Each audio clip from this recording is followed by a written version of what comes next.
2023 elections. Your demand for my dismissal and prosecution misplaced.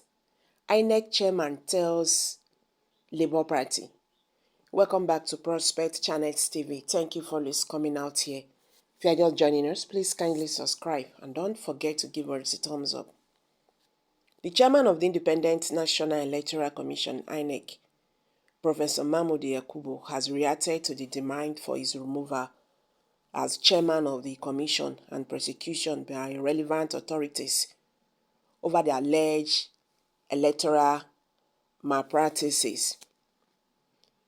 Director General, Labour Party, Director General of Labour Party and Obidati Campaign Organization, AKEN, made the call at a news conference in Abuja on Thursday.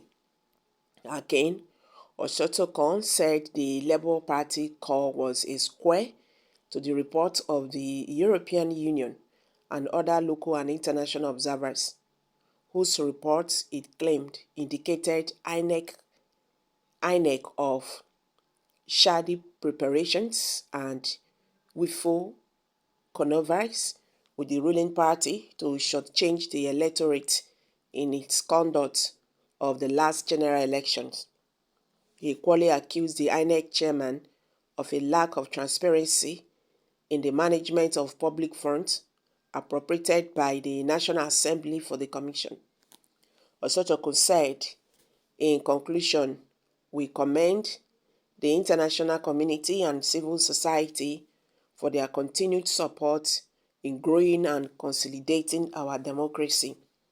It is now only logical, then blasted by the final observation group report, that the international community take immediate and appropriate punitive action against Professor Mahmood Yakubu, Barrister Festus Nkoye, and other top administrative and field staff of INEC directly complicit in the desecration of their elections.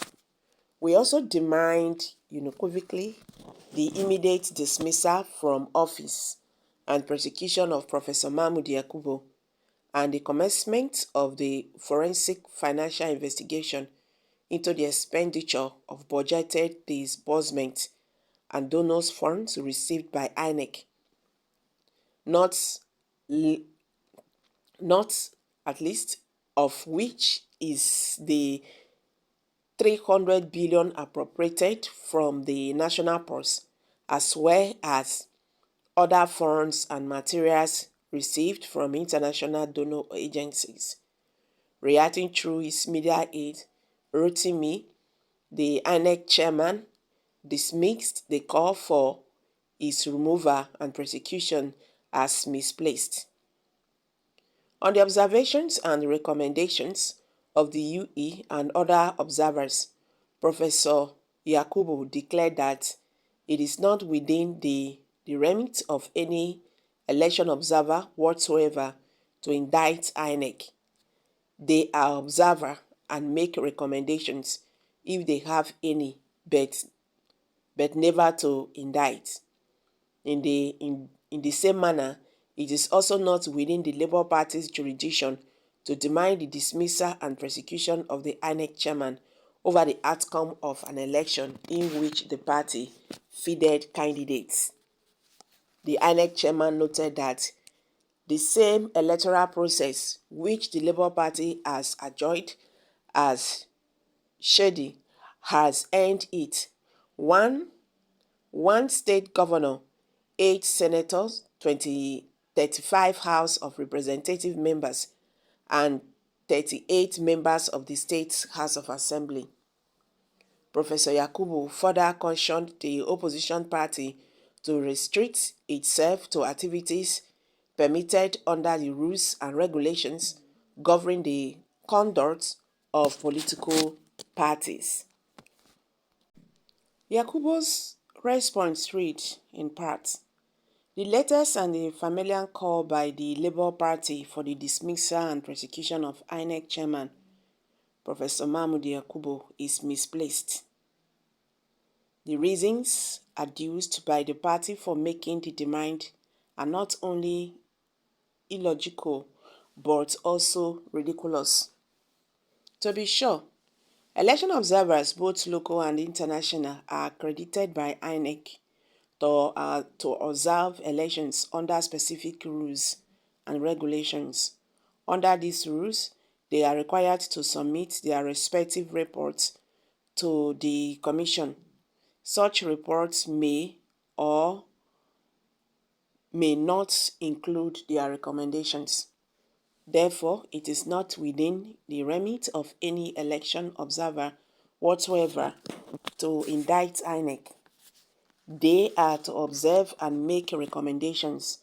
They have, if they have any, but never to indict. In the same manner, it is also not within the Labour Party's jurisdiction to demand the dismissal and prosecution of the INEC chairman over the outcome of an election in which the party fielded candidates. Interestingly, arising from the outcome of the same 2023 general election, the Labour Party has now produced 1 state governor, 8 senators, 35 House of Representative members, and 38 state House of Assembly members.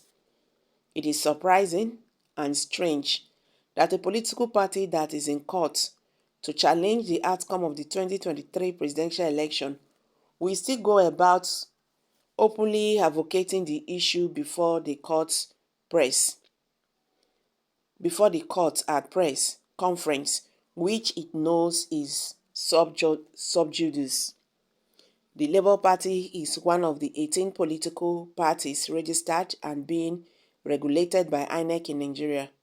The party will do well by restricting itself to activities permitted under the rules and regulations governing the conduct of the political party, it said. So guys, you've all heard it now. What's your take on this? Kindly share your thoughts below the comment section. Thank you.